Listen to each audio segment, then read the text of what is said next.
দেখুন তো এই শাকটাকে চেনেন কিনা। গ্রামগঞ্জে কিন্তু এই শাক খুব পাওয়া যায়। আর শাকটা একটু টক টক। যাদের প্রেশার ডায়াবেটিস আছে তাদের জন্য খুব উপকারী ঔষধি শাক বলা হয় এই শাককে। আসসালামু আলাইকুম, ওয়েলকাম টু উর্মিস কিচেন। সবাই কেমন আছেন? নিশ্চয়ই ভালো আছেন। আল্লাহর রহমতে আমরা ভালো আছি। এখানে চুলায় পাতিল বসিয়ে দিয়েছি আর দিয়েছি সরিষার তেল। প্রথমে তেলের মধ্যে এই মাছ 2টি ভেজে নেব। যে কোনো মাছ দিয়ে এই রেসিপি বানানো যায়। আমি নিয়েছি কাতলা মাছ, কাতলা মাছের 2 পিস। আর তেলের মধ্যে দিয়েছি হলুদ, দিয়েছি লবণ। এখন মাছ 2টি ভেজে নেব তেলের মধ্যে।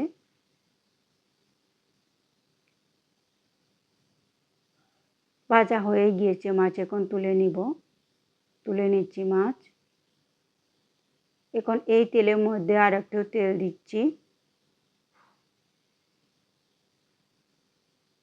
এখন দিয়ে দিচ্ছি ছোট রসুনের আস্ত কোয়া, দেশি রসুন।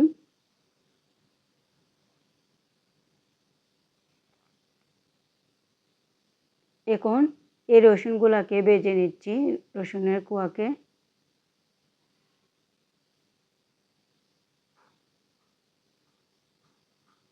রসুন ভাজা হয়ে গিয়েছে। এখন দিয়ে দিচ্ছি পেঁয়াজ।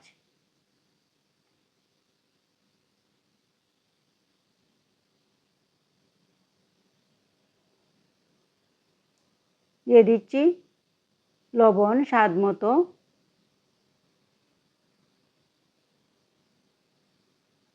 এই মাছগুলোর কাঁটা বের করে নিব এখন।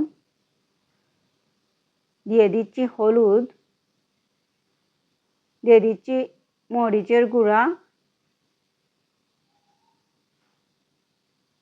দিয়েছি একটু পাঁচফোড়ন। এখন নেড়ে চেড়ে দিচ্ছি।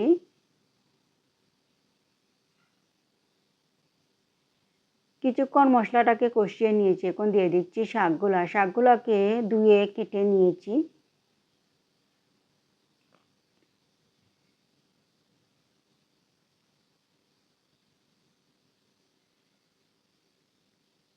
শাক দিয়ে ঢেকে রান্না করব কিছুক্ষণ রান্না করার পর দেখুন শাক কিন্তু নিচের দিকে চলে গিয়েছে, মজে গিয়েছে। এখন নেড়ে চেড়ে দিচ্ছি। আর এভাবে চেপে চেপে চামচ দিয়ে দিচ্ছি।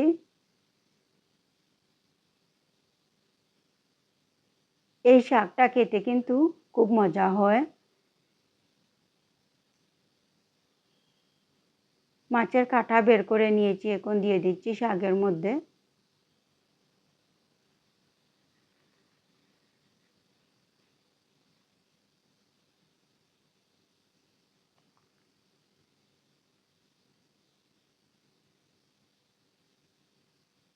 এখন শাকের মধ্যে মাছ দিয়ে মিশিয়ে নিচ্ছি।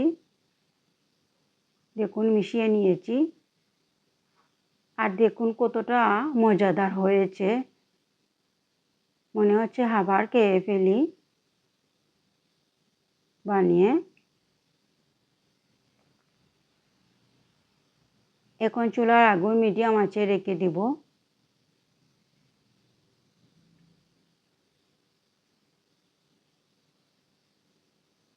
দেখুন কতটা লোভনীয় হয়েছে।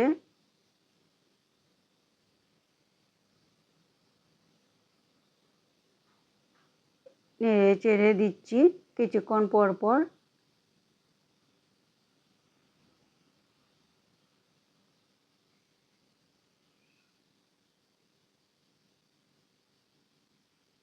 দেখুন আমার শাক কিন্তু রেডি হয়ে গিয়েছে, শাক রান্না।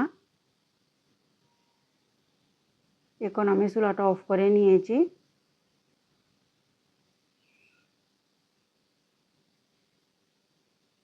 একটু মুখে দিয়ে দেখছি কেমন হয়েছে। এখন ঢাকনা লাগিয়ে রেখে দিব। দেখুন কতটা মজাদার হয়েছে। গরম গরম ভাতের সাথে খেতে কিন্তু অসাধারণ লাগবে। সবাই ভালো থাকবেন। আল্লাহ হাফিজ।